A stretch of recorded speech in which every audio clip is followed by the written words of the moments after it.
UP के हाथरस में आया फिर एक नया मामला। हो गया बहुत बड़ा हादसा। चारों तरफ मौत का अंबार सा लग गया। कहा जाता है कि प्रवचन के दौरान यह हादसा हुआ।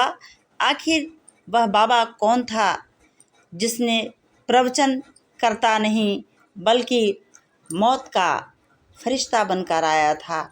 वह लोगों को ज्ञान बांटने नहीं आया था, वह लोगों को ईश्वर से साक्षात्कार कराने के बहाने वह मौत का पैगाम लेकर आया था। आखिर यह बाबा कौन है? ऐसे बाबाओं को तो सज़ा होनी चाहिए जो कि पंडाल तो लगाते हैं लेकिन उनके बैठने तक की व्यवस्था नहीं करा पाते हैं। अपने चंद फायदे के लिए पैसे के लालच में लोगों की जान से भी खेल जाते हैं। इतनी सारी मौतें हुई, आखिर इसका जिम्मेदार कौन है? किसे देना चाहिए सज़ा? ऐसे बाबाओं को तो सज़ा देना चाहिए। एक रिपोर्ट में बताया जा रहा है कि बाबा जब प्रवचन करके बाहर निकल रहे थे उसी समय बहुत सारे जो भक्तगण थे उनका पैर छूने उनके पास आने लगे।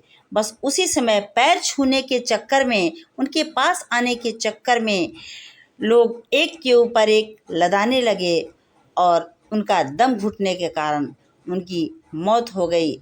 इस प्रकार का कांड हुआ जिससे कि पूरे हाथरस में, पूरे वहाँ पंडाल में हाहाकार सा मच गया। देखिए कितनी भीड़ है, लोग कितनी भारी संख्या में इकट्ठे हुए हैं, परंतु शायद वहाँ उनका कोई व्यवस्था नहीं रहा होगा, उनकी प्रशासनिक व्यवस्था ठीक प्रकार से नहीं रही होगी या बैठने की व्यवस्था नहीं रही होगी। एक महिला बताती है अपने बयान में कि वहाँ पर भारी संख्या में लोग, लाखों की संख्या में इकट्ठे थे और बाबा के पैर छूने के चक्कर में, उनकी भक्ति के चक्कर में ये सारा कांड हुआ है। आखिर यह मौत है या हत्या? इसे क्या नाम दिया जाना चाहिए?